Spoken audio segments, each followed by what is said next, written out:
This is Season 5 of I Was 8. I'm Larry Fedoruk with another story from my personal journal podcast. Growing up in a small Canadian prairie town wasn't all fun and games. Here's this week's episode. I Was 8, The Lost Episodes. Number 8, Housework. When I was 8, I had to do housework. That is not to be confused with homework, which I also did. Homework is work created by school and sent home with you to your house, whereas housework is work created by living in a house and done around the house so that you can have a nice clean place to do your homework, sent to the house by school. Something like that. As far as I could glean from conversations and visits to my friends' houses, I was the only male child in the entire town that did housework. It was the age of gender bias, and we weren't even aware of the term. As a result of the bias, I didn't talk much about my housework. Didn't keep it on the kid resume, so to speak. Never volunteered it among my list of accomplishments. Can you imagine? I just got straight A's at school. Yeah, I was made captain of the hockey team. Hey, Father Leslie says my singing voice is a gift from God. Larry? Well, when I do the laundry, my mom says my whites are whiter and my colors are brighter. Thank you. If I had housework duties to finish before I could go out and play, and my friends called, I would lie. If I was doing the dusting and Philip called to see if I could come out and play cowboys, I would say, can't right now. Helping my dad replace the engine in the furnace.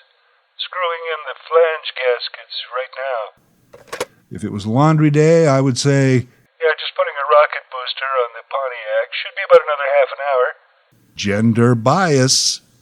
I don't know how much housework I would have had to do if I had a sister. That never happened.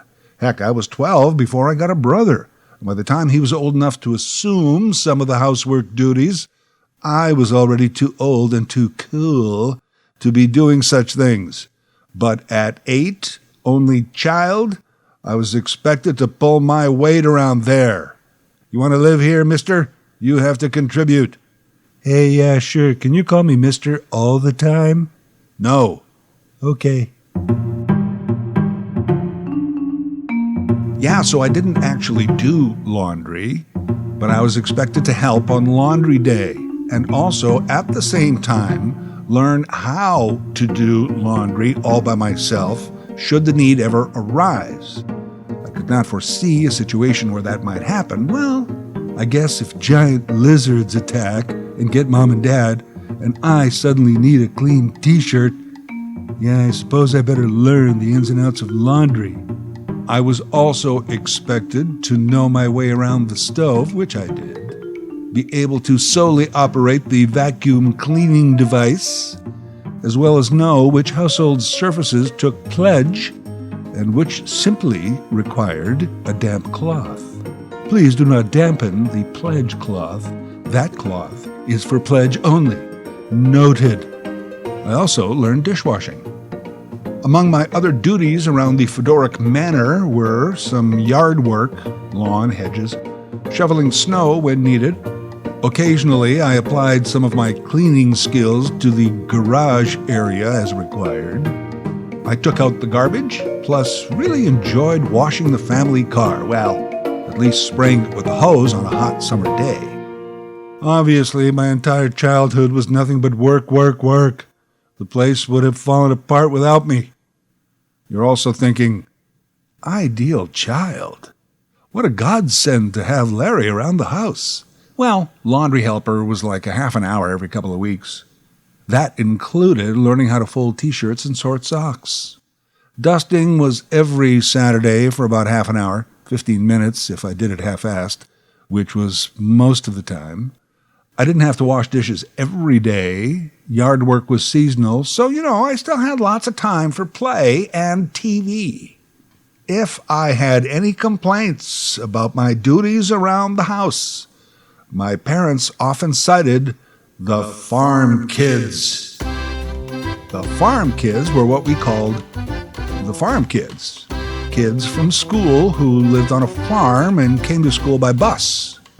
Farm kids were your school friends not much after that because, well, they lived on a farm.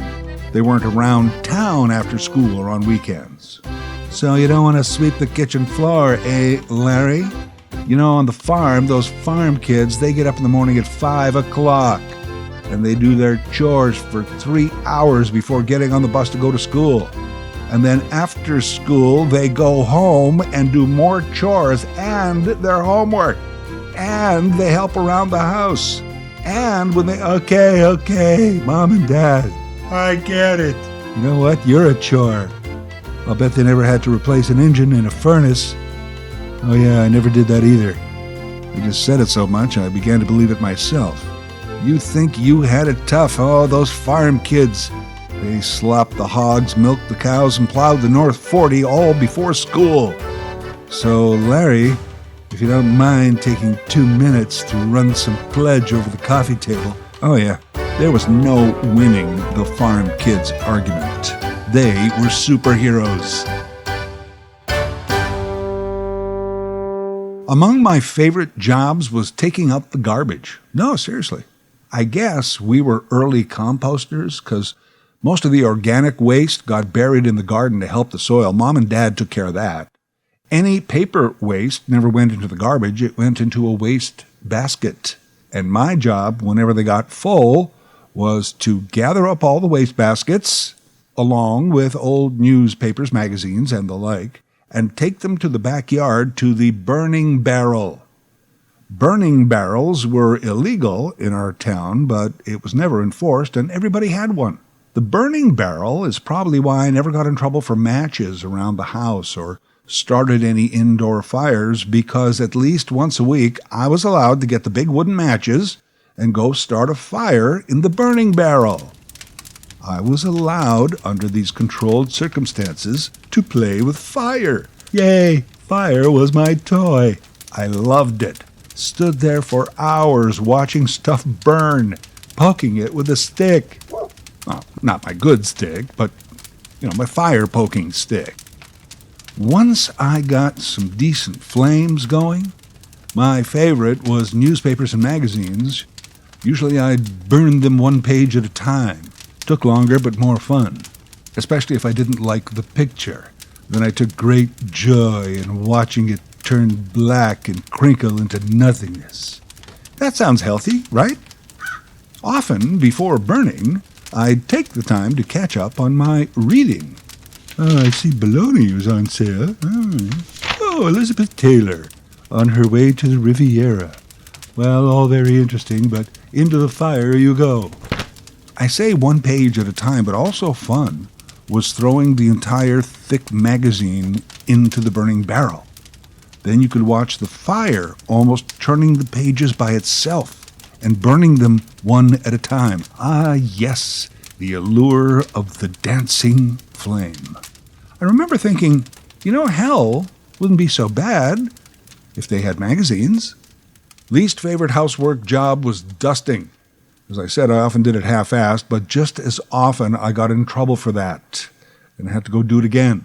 Why did I hate it? Well, for example, coffee table. Wood with a doily, a bowl on the doily, and a few knickknacks. Which one of these are nicks and which one are knacks? Shut up, keep dusting. Okay.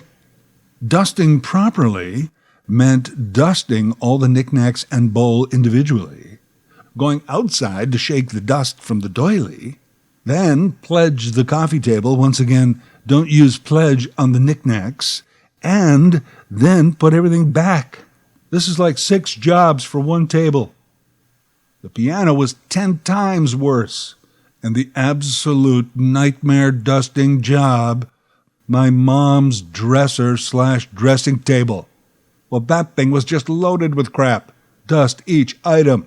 The red nail polish bottle, the not-so-red nail polish bottle, the whatever this is mom thing, the music box, the jewelry box, this powder thing, hairspray can, the bottles of perfume and cologne. Jeez, no wonder Mom takes way so long to get dressed. She's got to go through all this crap. You see, I had to dust each item, put them all to the side, pledge the dresser, then put it all back in the same place. It was like an impossible memory game. Larry, I see you dusted my dresser. The perfume bottles go on the right-hand side. Ah, yes, all right. Well, a simple thank you would have sufficed. Also near the bottom of the housework list was vacuuming. It's not that it was that hard. It was just so boring. Larry, the living room needs vacuuming. Really? How can you tell? At least with dusting, you can go, wow, that looks dusty. Zoom, zoom, pledge? Not anymore. But vacuuming, unless you spilled a box of Rice Krispies on the floor, how did you even know that it was doing anything at all?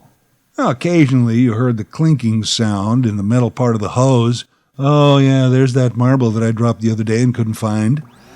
We had a deluxe, Electrolux something, Electro Sucks, Dad called it. It's a pretty good joke for the day. Good one, Dad. And it was shaped like a long, fat tube, like a giant hot dog. Giant hot dog. And 2 little wheels at the back. The hose attached to the front, and then you could add more pipes or a brush or whatever you needed to do your vacuuming. I had successfully completed my Electrolux certification. I was fully trained and licensed to operate the machinery under the bylaws of the International Vacuuming Alliance. But since I hated it so much, I turned it into a game. The long, detachable bendy hose often became a giant snake that attacked me right here in the middle of the Amazon jungle, and it was a fight to the death. Mom would come in and see me rolling around the living room floor wrapped up in the hose. Larry, what are you doing? The vacuuming. What does it look like? One time Philip and I were outside playing cowboys, and Philip said, hey, pretend that you were bitten by a rattlesnake. And I said, ooh, that gives me an idea. I went and got the deadly Electrolux snake, and we had such fun pretending to shoot it and wrestle it. A few days later, when I came in from the burning barrel, Mom said, Larry, I needed to do some vacuuming, but I could not find the hose. You know where it is? Oh, crap. I was supposed to bring that thing back. Nothing? No. I don't know. Remember, Larry, it's important to immediately go to the lie. No. And keep lying. Not a clue. Don't break under pressure. Where is that hose? That's a puzzler. When the interrogation wound down, I took off immediately to where we had played cowboys. No deadly snake.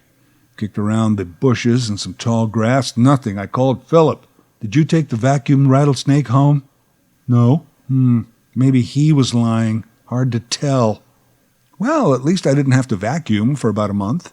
Dad ordered a new hose from Electrolux in Winnipeg, and in about 4 weeks, it arrived in town on the bus.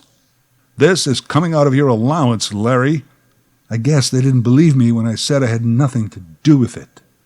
How could they not believe their own kid?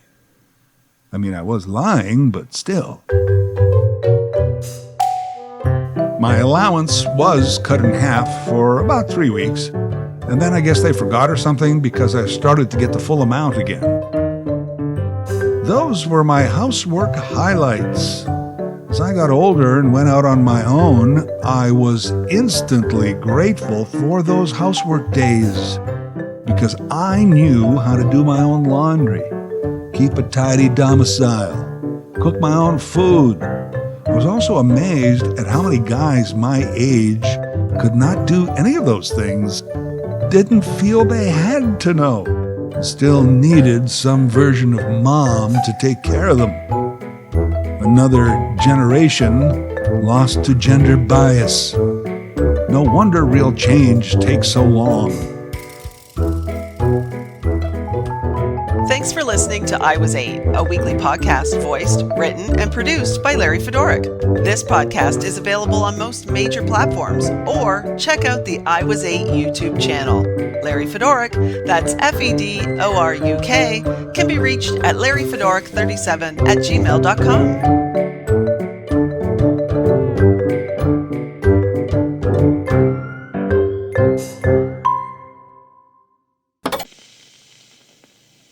Mrs. Thomas Ogden is about to dust, clean, shine, and protect her living room table with Lemon Pledge.